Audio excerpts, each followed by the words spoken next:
Corona virus की vaccine को लेकर रूस ने बड़ा दावा किया है। रूस के राष्ट्रपति व्लादिमीर पुतिन ने दावा किया है कि उन्होंने कोरोना वायरस का पहली वैक्सीन बना दी है। जी हां, पहली वैक्सीन तैयार करने का ऐलान रूस की तरफ से किया गया है।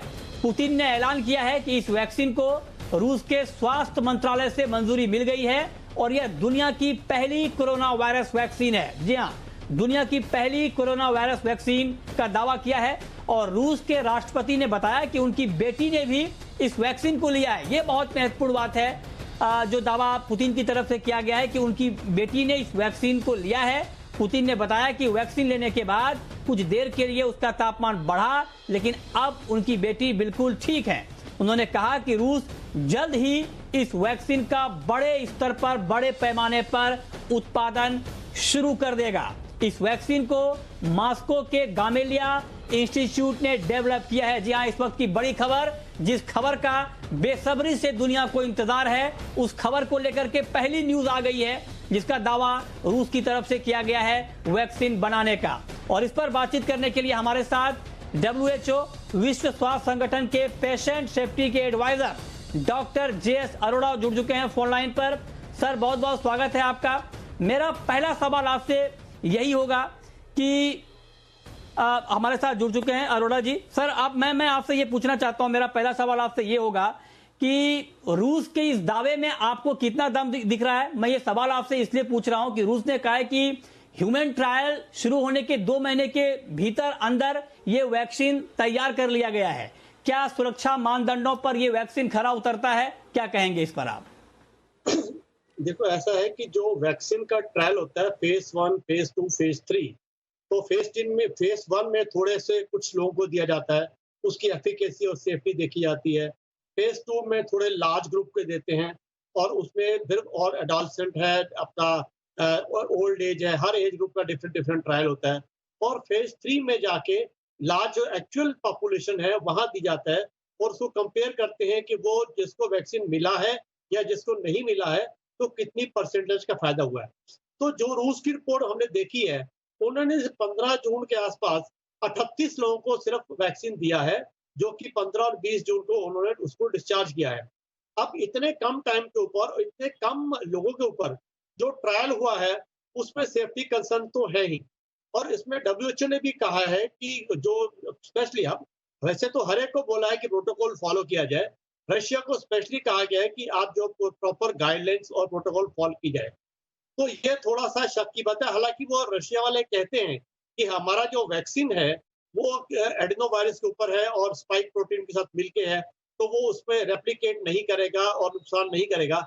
लेकिन फिर भी देखो, एक चीज आप देखी जाती है, हम दवाई के मामले में जब कोई मेडिसिन होती है तो हम ऑफ लेबल यूज कर लें, कोई फर्क नहीं पड़ता, क्योंकि वहां हम एक डिजीज आदमी को दे रहे हैं और डिजीज आदमी कम होंगे और उसकी लाइफ की इशू हो सकता है, उसकी डेथ होने का चांस हो सकता है, तो हम दे सकते हैं। लेकिन जो वैक्सीन है वो जनरल पब्लिक में दी जाती है जो कि बिल्कुल हेल्दी हैं। तो हेल्दी लोगों के लिए उनको लाइफ को रिस्क होना, तो ये WHO ने माना है कि ये एक बहुत जल्दबाजी है, जो कि हम सोच रहे थे कि चलो साल ईयर एंड पे आए या अगले नेक्स्ट ईयर अर्ली पे आ सकती है। और बहुत फास्ट जो वैक्सीन चल रही है जो ऑक्सफोर्ड की है, हालांकि जो ऑक्सफोर्ड की वैक्सीन है वो भी एडनो वायरस के ऊपर स्पाइक प्रोटीन से काम कर रही है, लेकिन उन्होंने पूरे ट्रायल कर रहे हैं और उन्होंने कभी दावा नहीं किया कि हम अभी जल्दी लॉन्च कर रहे हैं। उनका सितंबर अक्टूबर का चांस है। तो मेरे हिसाब से इसमें सेफ्टी कंसर्न्स बहुत ज्यादा हैं और अभी तो एफिकेसी के बारे में नहीं कह सकते कि ये कितनी इफेक्टिव होगी। हो सकता है कुछ शॉर्ट टर्म के लिए इफेक्टिव हुए, अब ये 3 महीने के लिए इफेक्टिव रहेगी या 6 महीने रहेगी या 1 साल रहेगी। क्या इसकी एक ही डोज चाहिए, 2 डोज चाहिए, रिपीट करनी पड़ेगी? जैसे पोलियो के 5 डोज देते हैं, DPT के 5 डोज देते हैं, MMR की 2 डोज है। अब इसका कोई पैटर्न का मालूम नहीं। इतने शॉर्ट टर्म के ऊपर हम जो इसको ये लॉन्च कर रहे हैं, थोड़ा सा इसमें शंका की बात तो आती है। तो अब तो यही तो प्रे किया कह सकता है कि ये फिर ठीक निकले, लेकिन इसमें शंका का संभावना बहुत ज्यादा है कि ये कितना महत्वपूर्ण बात रहेगी। हाँ जी,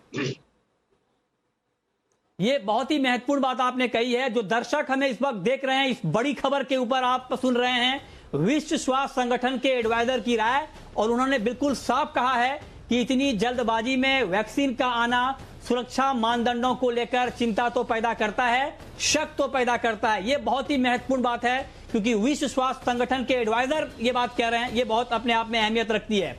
मेरा दूसरा सवाल सर ये होगा, लोग ये भी जानना चाहते हैं कि ये किस तरह का वैक्सीन होगा, ये किस तरह का वैक्सीन है, क्या ये कोरोना मरीजों को ये वैक्सीन लगाई जाएगी या ये आम पब्लिक के लिए भी है, जिनको वैक्सीन लग जाएगा उनको कोरोना होने का खतरा नहीं होगा, ये किस तरह का वैक्सीन है सर? वैक्सीन तो हमेशा आम लोगों को लगाया जाता है जो कि अफेक्टेड नहीं है, जिसको कि कोरोना का इन्फेक्शन नहीं हुआ है उसको ही वैक्सीन लगाते हैं, कि ताकि वो उसको कोरोना इन्फेक्शन या तो ना हो या हो तो माइल्ड हो। अब यही तो देखने की बात है कि इसके वैक्सीन का इफेक्ट क्या होगा, क्या इससे कोरोना की इन्फेक्शन नहीं होगा, या इन्फेक्शन होगा उससे कौन सी कॉम्प्लिकेशन नहीं होगी। अब इसकी कॉम्प्लिकेशन पल्मोनरी एम्बोलिज्म है वो नहीं हो सकता, या निमोनिया नहीं होगा, या इसके और जो कॉम्प्लिकेशन है जो आपका कोगुलोपैथी है वो नहीं होगा। तो ये अभी चीज सब सामने नहीं आई है, पूरी जो पब्लिश नहीं हुई है जो इसकी स्टडीज है, तो उसको देख के मालूम पड़ेगा कि इस वैक्सीन के क्या फायदे हैं और क्या फायदे नहीं है, या क्या नुकसान हो सकते हैं। तो इसीलिए हम कह रहे हैं कि ये थोड़ा जल्दबाजी है, और इसको पूरी जब तक स्टडी पब्लिश नहीं होती तो इसके बारे में कहना थोड़ा मुश्किल है। ठीक है, तो आप कह रहे हैं सर कि ये जल्दबाजी है, लेकिन मैं ऐसे में आपसे एक सवाल और पूछना चाहता हूं कि अगर ये जल्दबाजी है तो रूस ने ये दावा किया है कि जल्द ही वो बड़े पैमाने पर इसका उत्पादन शुरू करेंगे।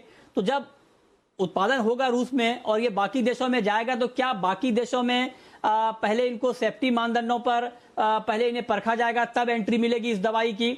और अगर एंट्री मिल जाती है उसके बाद मान लीजिए, तो भारत की अगर हम बात कर लें तो आम लोगों तक पहुंचने में कितना वक्त लग सकता है? देखो ऐसा है कि अभी तो रूस ने कहा है कि वो अपने जो हाई रिस्क ग्रुप है, जैसे टीचर्स हैं, मेडिकल प्रोफेशनल है, उनको देंगे। और कोई भी देश में जब अपने देश से बाहर कोई दवाई या वैक्सीन जाती है तो वहां की जो ड्रग अथॉरिटीज हैं उसको दोबारा रीवैल्यूएट करती हैं, उसकी वहां स्टडीज होती हैं कि वो स्टडीज उनके जो वहां की पॉपुलेशन है वहां पर उसका क्या इफेक्ट होगा, कितना उसकी सेफ्टी है, क्या फायदा करेगी या क्या नुकसान करेगी। तो हर कंट्री की अपनी ड्रग अथॉरिटी उसको इवेल्युएट करेगी और तब जो है वो वहां पर लॉन्च होगी, और यही स्थिति जो है भारत के लिए रहेगी। और मेरा ख्याल है भारत में अपनी वैक्सीन तैयार हो रही है, और उसके लिए क्योंकि कॉस्ट भी बहुत कम रखने की उम्मीद है, तो वहीं पर ज्यादा शायद भारत का ध्यान रहेगा, ये वैक्सीन पर शायद उतना ध्यान ना जाए। जी, बहुत शुक्रिया सर आपका जी बिजनेस के साथ वक्त देने के लिए, और ये बहुत महत्वपूर्ण बात बताने के लिए। इस खबर पर जो खबर आई है आज की सबसे बड़ी खबर दुनिया में कोरोना को लेकर, उस खबर पर एक बड़ा रिएक्शन आप सुन रहे थे। वर्ल्ड हेल्थ ऑर्गेनाइजेशन के एडवाइजर अभी अरोड़ा जी हमारे साथ थे, वो कह रहे थे कि सेफ्टी को लेकर कंसर्न है। अब देखते हैं कि इस पर आधिकारिक तौर पर आगे किस तरह के बयान आते हैं, लेकिन एक बड़ी खबर है और उस बड़ी खबर पर आगे आप एक बड़ा रिएक्शन इस वक्त सुन रहे थे।